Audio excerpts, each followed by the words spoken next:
সময়টা ছিল 2014, আমি তখন ক্লাস 4-এ পড়তাম। স্কুল থেকে গরমের বন্ধ দেওয়া হলো 1 সপ্তাহ। তো আমি বাসায় যেয়ে আম্মুকে বললাম, আম্মু অনেকদিন মামার বাড়ি যাই না, গরমের বন্ধ দিছে স্কুলে, তো মামাদের বাড়িতে বেড়ায় আসি। আম্মু বলল, তোমার আব্বুকে বলো। আব্বুকে গিয়ে বললাম, আব্বু মামাদের বাড়ি বেড়াতে যাব, স্কুল বন্ধ দিছে। আব্বু বলল, এখন বেড়াতে যাবি? যা তাহলে, বেশি দিন বেড়াস না, তাড়াতাড়ি চলে আসিস।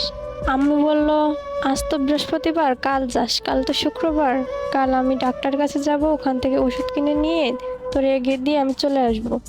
খুশিতে আমি আত্মহারা, তাড়াতাড়ি গিয়ে ব্যাগ টেক গুছিয়ে রেখে দিলাম, পরের দিন সকালে যেতে হবে। মামাদের বাসা আমাদের বাসা থেকে বেশি দূর না, 20 টাকার ভাড়া। আম্মু ওষুধ কিনে আমাকে মামা বাড়ি রেখে বাসায় চলে গেল। দিনটা খুব ভালোই কাটছিল আমার মামা বাড়ি গিয়ে। আমরা এক ব্যাচের কয়জন ছিলাম, মামাতো ভাই মামাতো বোন। অনেক ভালো লাগতো মামাদের